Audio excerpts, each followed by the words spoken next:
नमस्कार, मैं डॉक्टर अनीता सिंह। मेरे प्यारे बच्चों, आज हम लोग अभिव्यक्ति और माध्यम पुस्तक से पढ़ेंगे नाटक लिखने का व्याकरण, अर्थात नाटक कैसे लिखा जाता है।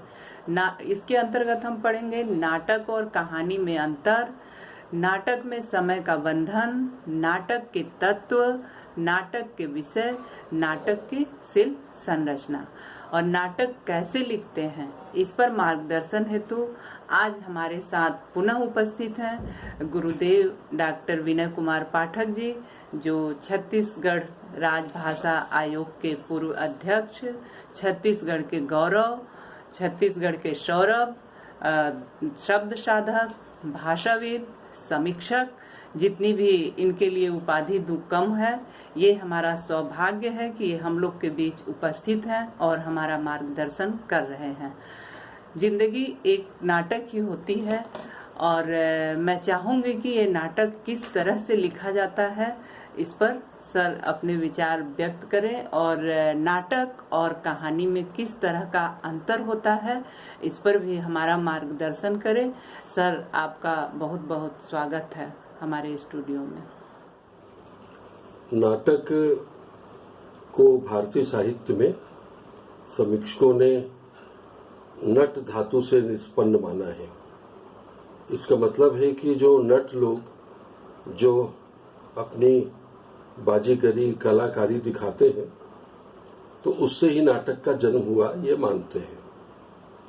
आचार्य भरत मुनि ने नाट्य शास्त्र की रचना की और उन्होंने ये बताया कि वेद की इंद्रध्वज परंपरा से ये नाटक की शुरुआत हुई और नाटक जो है वो मूल विधा है और उसके बाद सारी विधाएं उसमें जुड़ जाती हैं। तो कहने का अर्थ यह है कि नाटक दृश्य काव्य है। दृश्य काव्य का मतलब रंगमंच से जुड़ा हुआ है। आप देखें, कहानी जब हम कहते हैं तो हम शुरू करते हैं, एक राजा था, इस तरह कहानी हम शुरू करते हैं। तो हम सामने रहते हैं और अपने अनुसार पात्रों को हम चलाते हैं, संचालित करते हैं, रास्ता दिखाते हैं, घटनाक्रमों की ओर इंगित करते हैं। लेकिन जब नाटक लिखते हैं तो एक राजा था नहीं कहते, राजा को हम रंगमंच पे खड़े कर देते हैं और राजा बोलता है, हम नहीं बोलते। लेखक पार्श्व में चला जाता है, पीछे चला जाता है और पात्रों को आगे रखता है। तो मूलभूत जो अंतर है वो यही है। और वो लोग संवाद के माध्यम से अपनी बात करते हैं।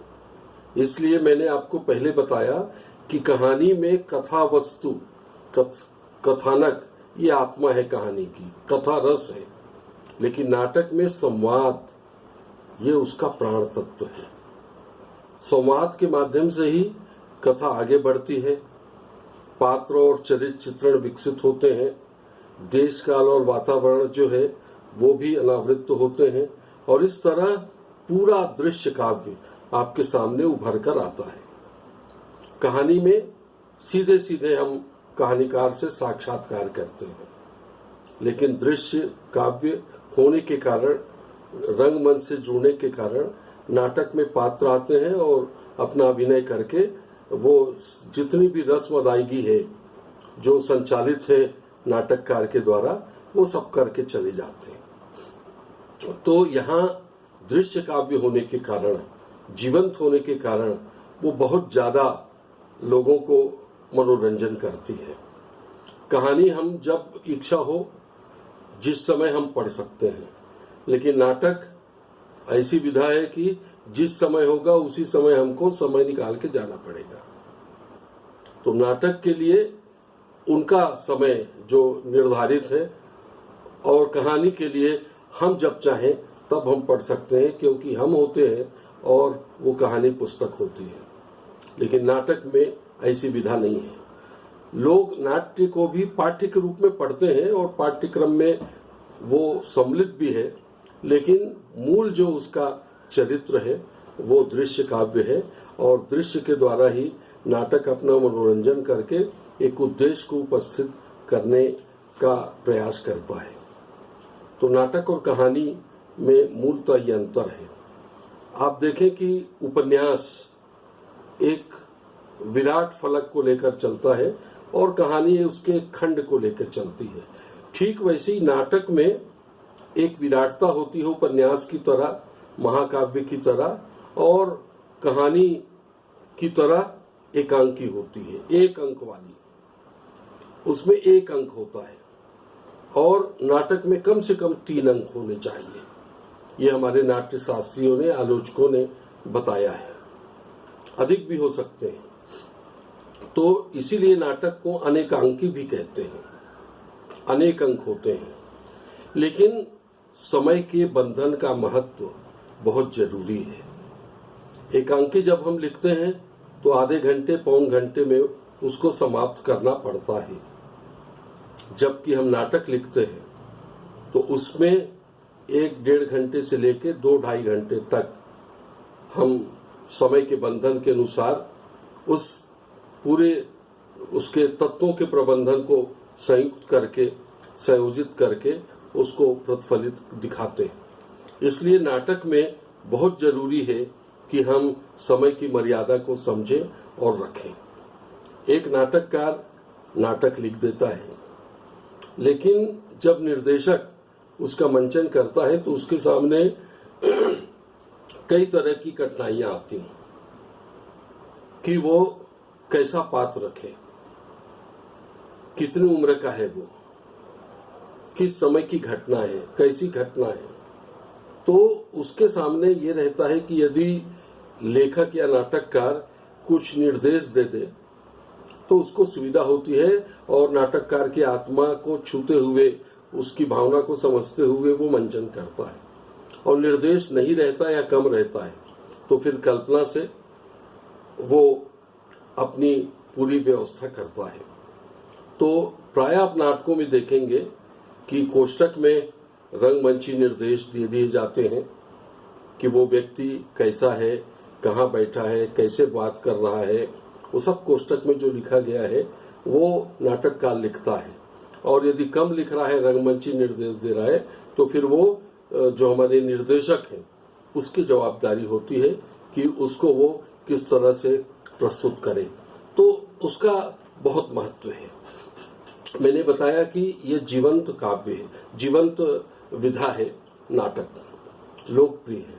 तो जीवंत का अर्थ ये है कि हम जब जाते हैं और नाटक को देखते हैं तो सीधे हम पात्र से साक्षात्कार करते हैं। ऐसा लगता है कि ये पात्र हमारे बीच का है, हम अपने वजूद को भूल जाते हैं। इलाहाबाद की मैं एक घटना बताऊं, बहुत पहले की, स्वतंत्रता के पहले रामलीला हो रही थी। एक व्यक्ति जो रावण के पात्र का अभिनय कर रहा था, इतना विकराल दिख रहा था वो, और सीता बहुत कोमल कमनी छरहरे बदन वाली, उसके झोंटे को पकड़ के जब वो खींचता है और मछली की तरह सीता तड़पती है मंच पर, तो उसको देख के ग्रामीण से रहा नहीं गया। वहीं पे एक पत्थर था, उठाया और रावण को मार दिया। लहूलुहान हो गया रावण और इसको जेल में ठूस दिया गया, कारागार में, और उसको अस्पताल ले गया। 2 दिन के बाद जब उसको होश आया और स्थिति उसकी संभली तो उसने पूछा कि उस आदमी का क्या हुआ। तो कहा उसको सजा मिल गई, कारागार। बोले नहीं, वो तो मुझको पुरस्कार दिया है, रावण को क्या कोई गोल्ड मेडल मिलेगा? उसको मार दिया, वही उसका पुरस्कार है। वो आदमी भूल गया कि मैं हूं। तो मेरा अभिनय, सीता का अभिनय इतना ज्यादा हृदयग्राही है कि उससे बड़ा कोई जो दर्शक है, जो मुझको समझा, सीता को समझा, उस वातावरण को समझा, दूसरा नहीं हो सकता। इसलिए उसको छोड़ दिया जाए। ये बिल्कुल सही घटना है। तो आदमी जब नाटक देखता है तो अपने वजूद को भूल जाता है कि मैं क्या हूं, और ये सबसे बड़ी विशेषता होती है। तो इस घटना के माध्यम से हम ये कह सकते हैं कि सजीवता को संचरित करने का संयोजन है नाटक, और इसीलिए वो सारी विधाओं से अलग है। लेकिन सभी विधाएं उसमें हैं, सभी कला के रूप हैं। आप देखिए, कला के जितने रूप हैं, वास्तु कला, तो भवन, महल, ये सब लोग खड़ा करते हैं। जिस तरह की साज सज्जा की जरूरत है, तो वास्तुकला भी है, इसमें संगीत भी है, आपको मालूम है, मूर्ति कला भी है, चित्रकला भी है, सभी का संयोजन है, और गीत संगीत तो है ही। तो कला के जितने रूप हैं, ये सब का ज्ञान निर्देशक को होना चाहिए, और यदि उसको नहीं है तो वो नाटक को सजीव सार्थक कर नहीं सकता। इसलिए नाटक बहुत महंगी विधा है। आज लोग कहानी लिख के, कविता लिख के इतिश्री कर लेते हैं, लेकिन नाटक लिख के फिर मंचन करना, ये बहुत टेढ़ी खीर है। आज मनुष्य के पास समय नहीं है, और हमारे पास जो आधुनिक माध्यम है इलेक्ट्रॉनिक के, उसके माध्यम से, फिल्म के माध्यम से हम संतृप्त होते रहे हैं।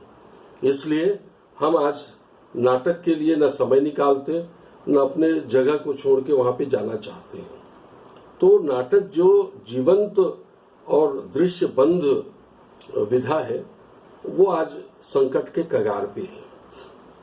कुछ संस्थाएं हैं जो नाट्य का प्रशिक्षण दे रही हैं, और लोग फिल्म और इलेक्ट्रॉनिक माध्यम में आने के लिए नाटक कर रहे हैं। तो ये भी एक दुर्भाग्य की बात है कि लोगों में ग्लैमरस जो है वो नाटक का नहीं है, जबकि नाटक में जो अभिनय होता है, क्योंकि नाटक में रीटेक नहीं होता, और इलेक्ट्रॉनिक मीडिया में या फिल्म में रीटेक होता है।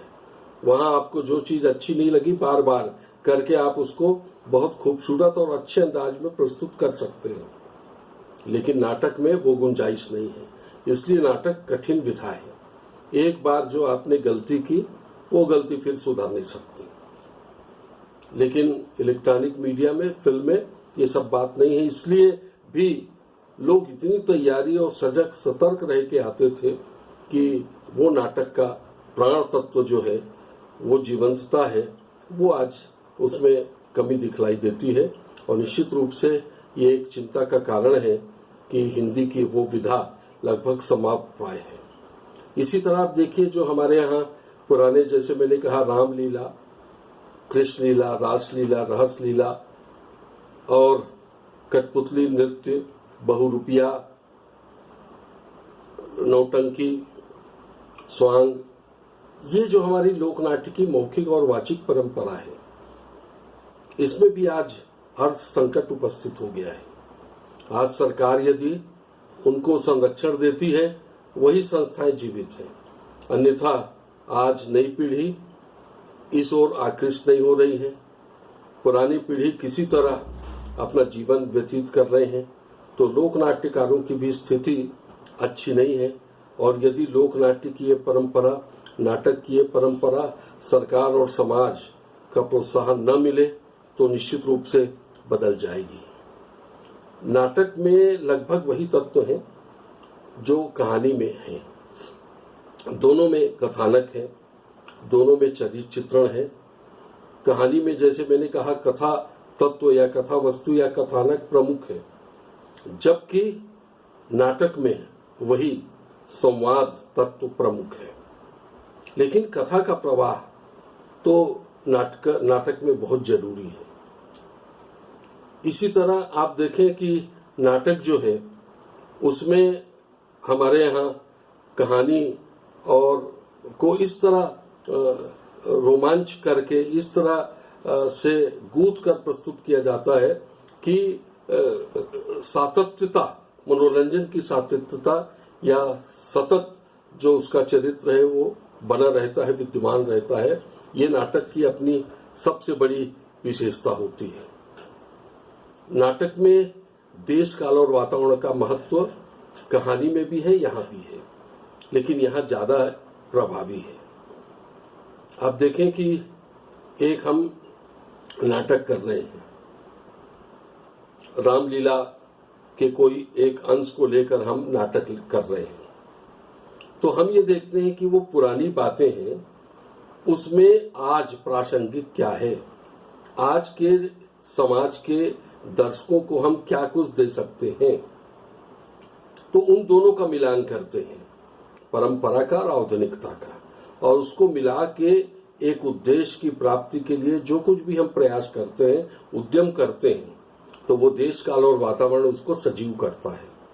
उसी युग में हम चले जाते हैं, उसी तरह का हम वातावरण बनाते हैं अपने, तब पता चलता है कि ये उस समय का चित्र है। आप देखिए देश काल वातावरण का प्रभाव। यदि राम को आप सूट बूट पहना के प्रस्तुत कर दो और सीता को आजकल की लड़कियां जिस वेशभूषा में रहती हैं वैसे आप बना के प्रस्तुत कर दो, सलवार सूट में ही प्रस्तुत कर दो, देखिए लोग हंसना शुरू कर देंगे। उसको लगेगा कि देश काल और वातावरण का इसको आभास ही नहीं है कि राम किस रूप में आ रहा है। अब आप कहेंगे भाई आज का राम तो ऐसे ही होगा, तो नहीं, राम के वेशभूषा को, उसके चरित्र को, उसके व्यवहार को, उसके उस काल को तो आपको जिंदा रखना ही होगा।